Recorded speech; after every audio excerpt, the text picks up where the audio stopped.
Assalamualaikum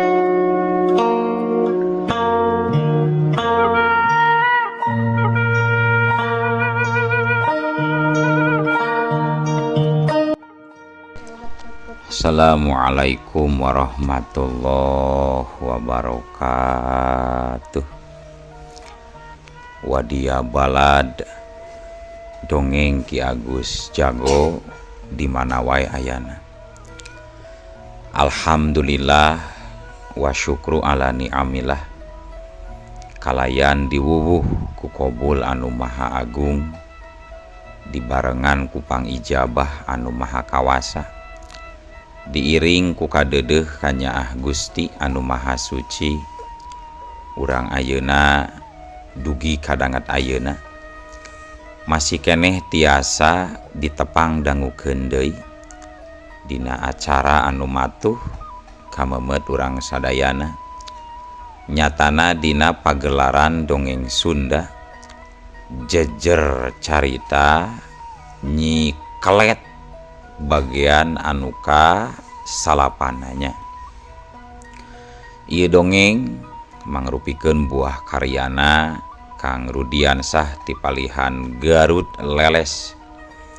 Kangge Kang Rudiansah ngahaturkeun rewu nuhun laksa ketik kabingahan, rehna parantos ngintunkeun naskah sakaligus ngawidian mamang kangge medar ieu dongeng dina kandaga dongeng Ki Agus Jago ieu.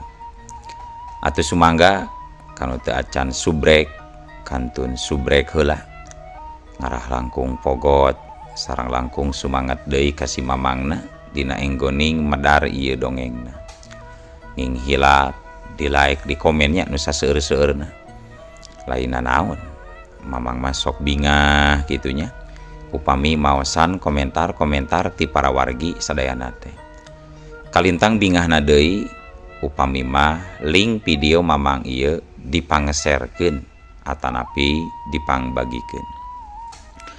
Atuh ngarah teu nyangkolong tingkana waktos sumangga ayeuna mah urang lajengkeun deui dongeng Nyi Kelet bagian anu ka salapana. Kumaha salajengna sor cikopina, betot simbutna, pagan heula tali kolorna, bisi morosot, merezel, morozol, uzel-uzelan di tengah jalan. Tempak dong dong das.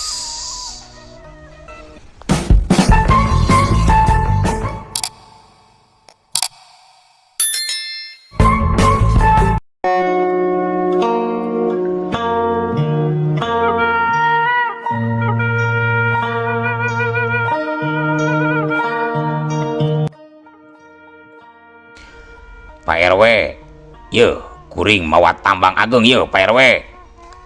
Cik Lurah Parman ngagorowo. Kanggo naon tambang jang lurah? Pak RW Gandi harita ngadon neuteup ka Lurah Parman. Lantaran manehna can ngartieun naon maksudna Lurah Parman bet mawa tambang gede. Ai Pak RW mah manawi teh geus ngartos. Ieu tambang ageng teh kanggo nyangkalak Jang Jumadin. Sok urang barogot badana sarta kurung dipangberokan. Pami teu kitu Jang Jumadin bakal terus ngabahayakeun pikeun kasalamatan warga lembur. Pak RW Gandi tembong ngadon ngahuleng sakedeung.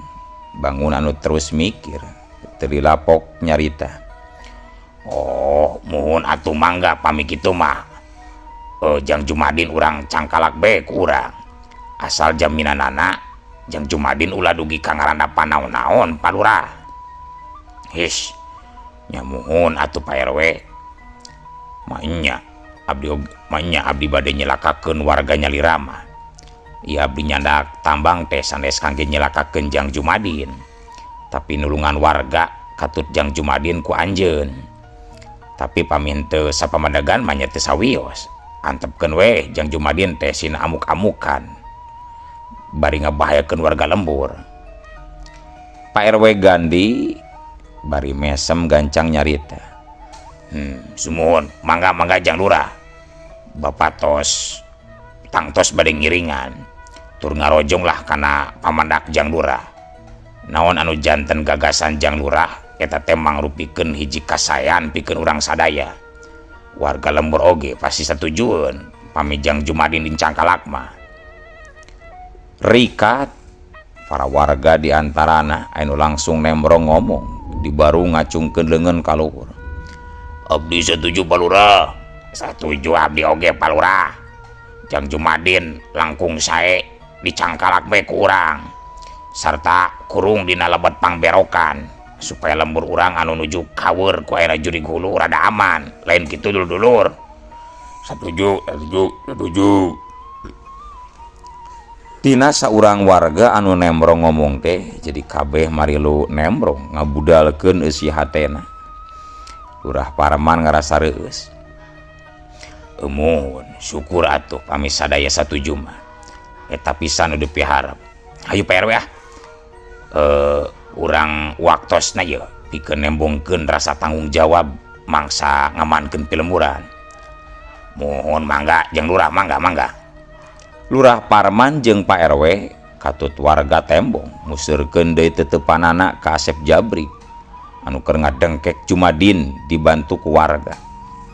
Bari eta oge kabeh meh-mehan kawalahan ngungkulan kagarangan Jumadin. Kiwari Asep Jabrik beuki narikan dengkekanana kana badan Jumadin anu setik saeutik mimiti ngaleuseuhan tanagana sabab dironom ku jalma loba atuh. Asep Jabrik memang kakoncara ahlina nakluk-naklukeun jalma jahat. Sakumaha hebat jeung gagahna oge ku Asep Jabrik mah mampu dilumpuhkeun kumaha bae carana. Dumeh musuh geus ngarasa mimiti leuseuh tanagana. Asep Jabrik gentak nyarita kanu ngabantu. Cukup. Iekeun bagian kuring ayeuna mah anu ngalumpuhkeunana sok nyingka. Cek Asep Jabrik gede hate tur percaya diri dumasar tina pangalaman jeung pangabisa. Warga nu ngilu ngabantu ka Asep Jabrik harita surti meh barang pating alundur ka tukang. Asep Jabrik saterusna ngalakukeun pamaksudanana mangsa ngalumpuhkeun Jumadin. Lepaskeun aing setan. Lepaskeun aing. Sok sia moal bisa hojah maneh ayeuna mah deuleu. Rasakeun ye. Iat hiu cakuk. Aduh, setan. Ya. Jumadin harita motah deui teh terjelan hayang leupas. Anehna teh deui. Sakitu liang ceulina geus di babuk Jumadin bat teu kerel-kerel ukur ngagero sakedeung saterusna mah totojer deui jiga nu tadi. Jang barantuan deui Asep Jabrik. Juk barogod suku jeung leungeun Jumadin ku eta tambang yo gancang bantuan. Pak RW ngagero ka warga nu tadi jung jeleng ka tukang. Tambang sayaga arek dialungkeun ka eta warga. Warga anu digorowokeun surti gancang sayaga nyanggap eta tambang. Mangga Pak RW alungkeun Pak RW. Atuh harita langsung Pak RW ngalungkeun tambang ka eta warga. Beleur gep pada nyanggap. Asep Jabrik teu nolak nalika warga daratang deui pikeun ngabantu sabab memang Jumadin susah pikeun dilumpuhkeunana. Asep Jabrik jadi ngesang alatan nguras tanagana. Manehna ngarasa tetep panasaran. Habek. Puhu ceuli Jumadin dipeupeuh deui. Cur getih ngucur. Aduh. Kakarak harita mah Jumadin gegerungan nahan kanyeri. Sabaraha urang warga nu arek ngabarogod hati-hati naker. Sabab Jumadin lain kalah ngalemahan tapi ngadon ngabedasan tanagana. Atuh teu cukup kuduaan atawa kutiluan wungkul anu ngaraponana teh. Jumadin diraponan sarta dibarogod pada nyekelan ku tujuan. Pak RW jeung Lurah Parman teu cicingeun teu ningalikeun wungkul kana kaayaan. Gancang mantuan Jumadin anu terus digiring ke pangberokan. Sakitu mah Jumadin masih keneh aya hormatanana di eta lembur. Lurah jeung warga tuanieun paradu wae ngurung Jumadin.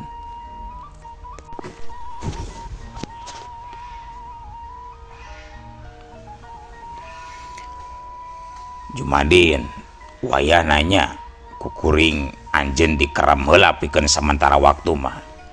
Kade ulah nyeri hate, anjeun dikurung lain ngandung harti geus teu sadarajat deui jeung manusia sakumaha ilaharna. Hormat anjeun tetep manusia anu kudu dihormat. Ngan ku sabab anjeun kitu wayahna we ku kuring kapaksa dikerem heula. Ceuk Lurah Parman tetep negrakeun rasa hormat ka Jumadin teh. Tapi Jumadin teu nembalan. Kongang mah malah hayang ngamuk deui ngan geus teu walakaya sabab sakujur awak geus dibarogon.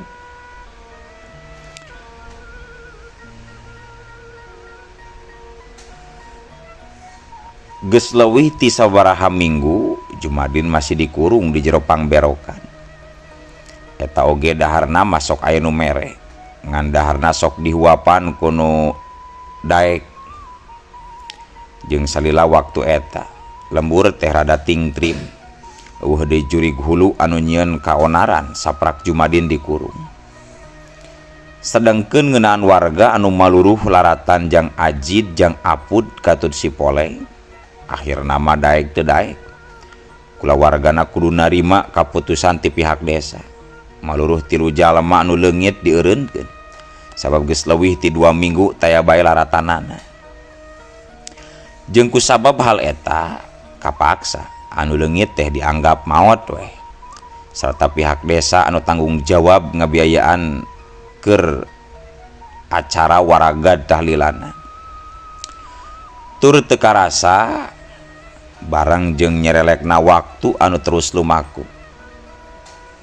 Harita acara tahlilan teh geus nepi ka poe ka-7na dina enggoning nahlilan anu tiluan. Sapoe rejeung unggal tahlilan teh matak 7na oge jadi sawaktu. Di imahna Makokom jeung di imahna Nyi Edoh katut di imahna Bi Iyam jeung Mang Toto anu tahlilan kadenge di sarada. Sedengkeun 3 jalema anu keur ditahlilanana mah harita keur laleumpang we muru kalemburna masing-masing. Laleumpangna ngageredig sabab hayang buru-buru nepi ka imahna. Aduh, alhamdulillahnya euy. Urang tiluan bisa balik deui yeuh ka lembur kana salamat. Si Majeng si Bapak pasti sonoeun ieu ka kuring sabab geus ampir 2 poe eueuh di lembur. Ajid mah ngarasa bungah waktu anjog ka pilemburan ngan nyangkana 2 pewe ninggalkeun lemburna teh. Padahal kacaritakeun geus leuwih ti 2 minggu maranehna ninggalkeun eta lembur. Apud jeung si Poleng kadenge narembalan negrakeun kabungahna masing-masing. Mak kuring heug nyorangan di euy, pasti sedihun we kuring eueuh teh. Sarua pamajikan dewek oge heug keur kakandungan 6 bulan ayeuna teh euy. Pasti leungiteun peda kuring eueuh. Lebah pasimpangan eta 3 sobat teh terus papisahan muru ka imahna masing-masing. Si Poleng anu kacatur pangheula nepi ka pilemburanna teh hatena jol ngagerentes. Aneh di mah aing sadaya nu keur dalikir euy. Nai acarana naon cenah eta teh euy. Lang si Poleng ngahulang samemeh neruikeun leumpangna. Ah, nah bingung-bingung teuing. Samperkeun we heula ku aing aya naon cenah di imah. Bisa eno naon aing we teh. Si Poleng teu loba deui mikir, geudig we leumpang muruka imahna anu memang kadenge jalma rea keur dalikir babacaan. Kabeneran anu mupuhuan tahlilan teh Ustad Syarif salembur jeung si Poleng. Anu tahlilan mah teu sabaraha lobana, da sabar bagi 3 teh. Tapi lawang panto dibuka dah reudang cenah loba batur. Malah ngadon teu sirikna paseret-seret di lawang panto dari ukna teh lantaran kebek di imah leutik mah. Singkatna carita harita si Poleng geus nepi ka lawang pakarangan imah. Katampo kuduaan anu keur diuk di lawang panto, si Poleng keur ngajanteng nangtung. Teu jurut kanu sejen anu duaan gancang jerat-jerut tarurun teu sirikna lompatan pala heula. Malah anu pahili sendal segarupa jeung baturna. Sedengkeun anu di jero ngan ukur silih teuteup sabab can ngarti kunaon anu tahlilan ngadon arindit teu pupuguh, padahal tahlilan teh can rengse.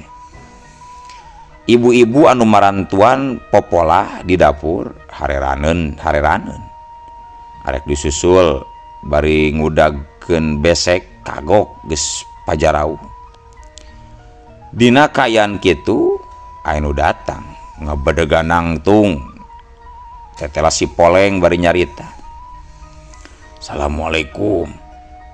Aya naon ieu teh ngarariung loba jalma euy?" Tapi panenya si Poleng malah nimbulkeun kariwuh di eta imah. Aya nu rek nembalan oge teu jadi, malah ngadon bangblas lalumpatan ka dapur. Nubruk ibu-ibu anu keur sesodor opieun. Iwal ti Ustaz Syarif katut santri-santrina anu teu kalabur teh. Ari si Poleng teu tulus asup ka jero imah, ngadon ngudag anu lumpat malibiran pipireun imahna. Mang, kunaon lompatan mang? Aya naon ieu teh? Asal riweuh teu puguh jelema teh. Di jero imah acara naon mang? Ari jalema nu diudagna anu tadi nama rek nyokot sendal sabab tinggalun, jadi weh nyeker. Lumpatna beuki tarik ninggalkeun di mana si Poleng. "Aduh, jadol, dasar riwat teh ngadon udag-udag aing euy, deriwa." Ceuk eta warga bari lumpat sakalumpat lampetna. Si Poleng mah padahal henteu terus ngudag, tapi balik deui ka hareup. "Aya deriwa euy, aya deriwa." Tina saurang anu riweuh teh jadi kabeh milih riweuh, silih sebret jeung pada baturna nalika si Poleng aya balik deui teh. Leye wajid sapiring katincak nepi ka deplek. "Aya naon ieu teh manira riweuh? Aduh Gusti, eta wajid ulah dijejak aduh." Cek ibu-ibu. "Aya riwa euy, riwa." "Naon aya riwa?" Ibu-ibu ngareret ka lawang panto hareup. "Tobat Gusti, aya juri." Ustaz Syarif isineun kudu lumpat mah harita neger-neger hatena. Santri-santrina dititah babacaan, tapi diantarana aya nu borangan terus mangprung lumpat ka dapur. Blus. Si Poleng harita asup ka jero imah. Nyi Edoh anu bijil ti jero kamar kadenge ngacerit terus ngulahek di lawang kamar. Ibu-ibu anu di dapur mah geus barirat kabeh, geus areueuh. Culwe hancaga we mah diarantepkeun. Ustaz Syarif jeung para santrina narangtung lalaunan sarta maca ayat-ayat Gusti. Tapi ari jalema anu di singlar nama teu kabur-kabur, da sidik jelema lain setan. Matak harita ngadon kerung si Poleng. Kunaon Kang Syarif?" "Iya abdi Kang. Nah abdi di parancahan gitu, di singlar gitu Kang." Cek si Poleng. "Astagfirullahalazim. Nah leres salira teh Kang Poleng." Ustaz Syarif sadar anu di parancahan teh si Poleng asli.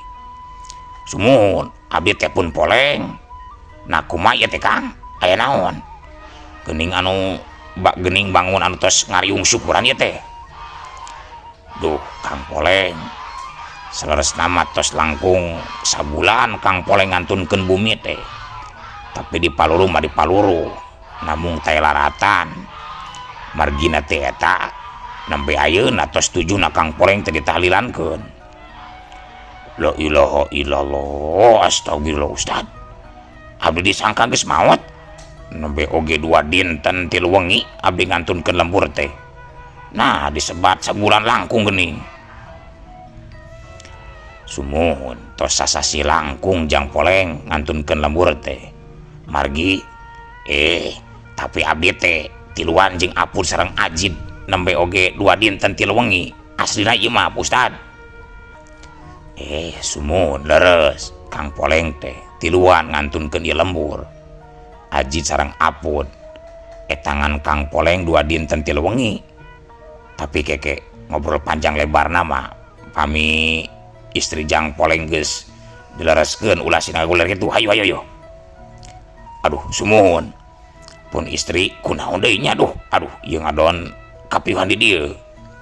Nyi Edoh gancang dipangku digolerkeun dina luhur dipan ku si Poleng. Heug dicecehan ku cai atuh bray Nyi Edoh beuntak. Gurubug. Nyi Edoh ngagurubug bangun anu menang karuas. Barang nenjo salakina teh. Bari rutret ka Ustad Sarip.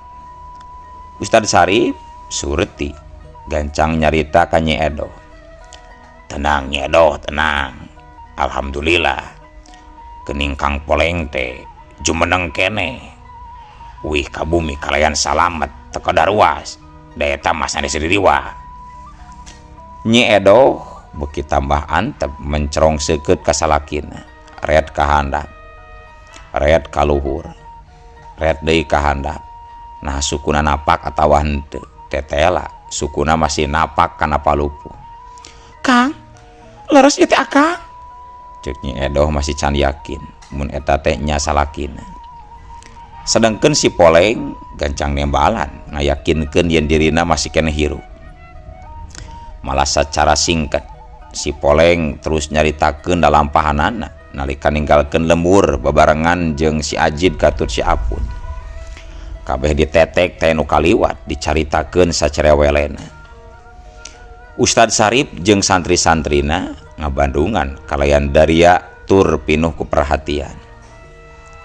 Nyi Edoh waktu ngadenge lalampahan si Poleng seperti kitu rei jadi sabal.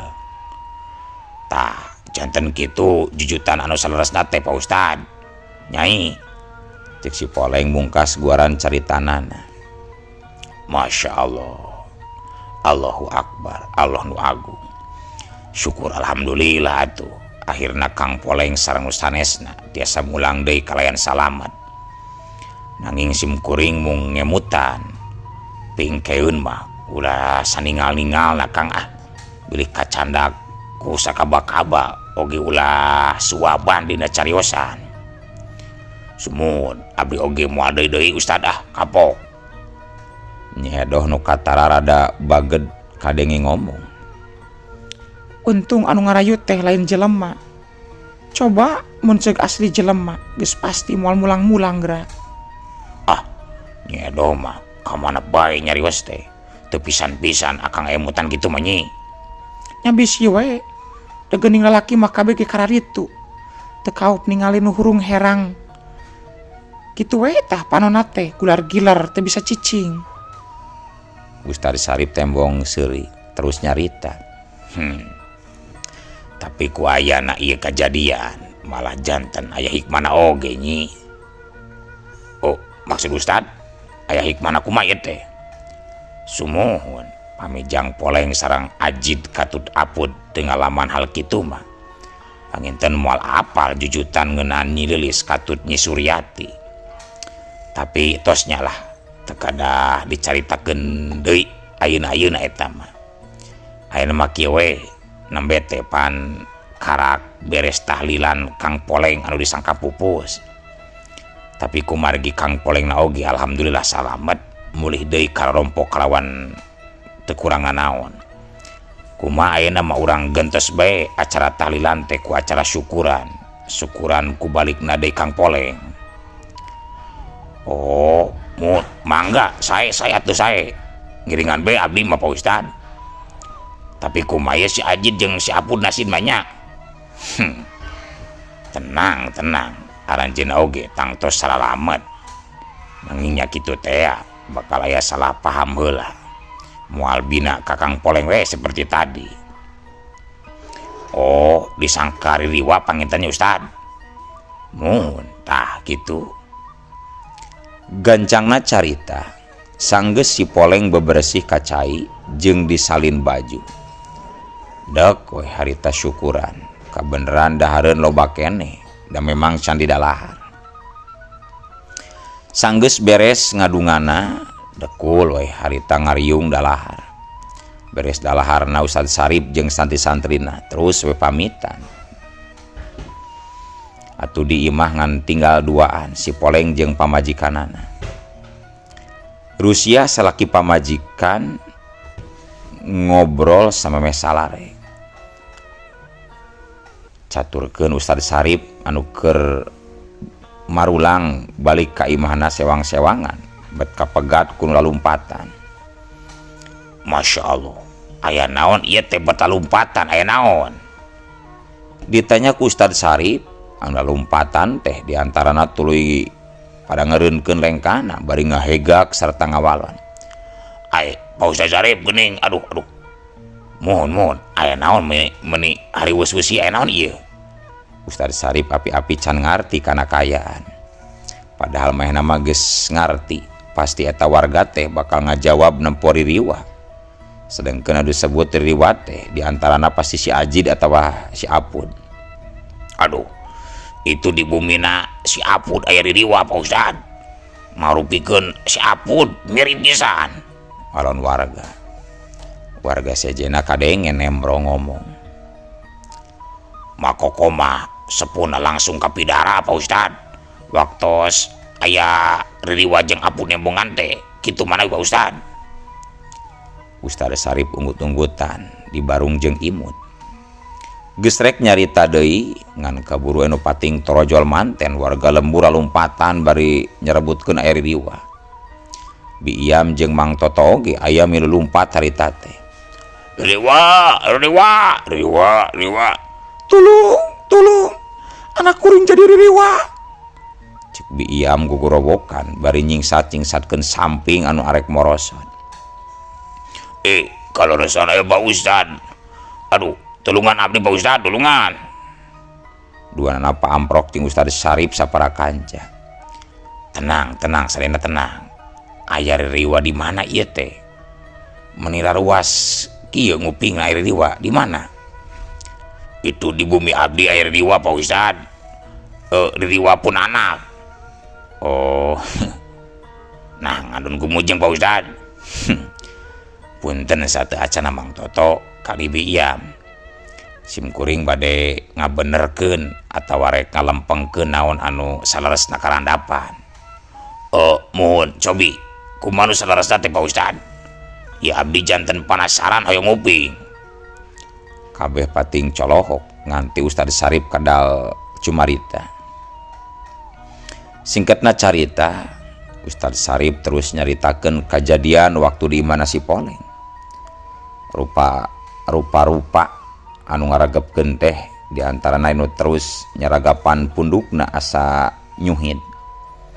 Aya oge nu tetep tenang jeung aya oge anu unggut-unggutan tanda ngarti kana guaran caritan Ustad Sarip. Jeung ari geus meunang katerangan kitu mah sakapeung jadi harayang seuri geusna. Ngabayangkeun ku nu raribut sieun ku ririwah. Aduh. Nuhun Pak Ustad, aduh, tos masian katerangan kabdi duaan. Duduh teuing Ajid, ieu Bapak, aduh. Hampura, ilaing geus dituduh ririwah ku Bapak. Nya duduh teuing. Anak sorangan disebut ririwah bapana. Ayo bapana, urang balik ka imah si Ajid watir. Ayo indungna, Pak Ustad. Mangga dikatur Pak Ustad. Oh, mohon, mangga. Gancangna carita, Mang Toto jeung Bi Iam terus baralik ka imahna. Pon kitu deui Ustad Sarip terus marulang ka imahna sewang-sewangan sanggeus yakin kayan tenang. Tapi karek oge ngaralengkah pikeun baralik. Na atuh ari ujug-ujug euleul. Wah tos, nah kabujeng seep wadia balad dongeng Ki Agus Jago. Keun atunya, ieu dongeng teh urang cekapkeun we heula dugi ka dieu. Insyaallah enjing pageto baris dilajengkeun deui. Atuh ku kitu ku kieuna mamang sejamit mungkur amit mundur ti payunan para wargi sadayana. Hayu ah. Assalamualaikum warahmatullahi wabarakatuh.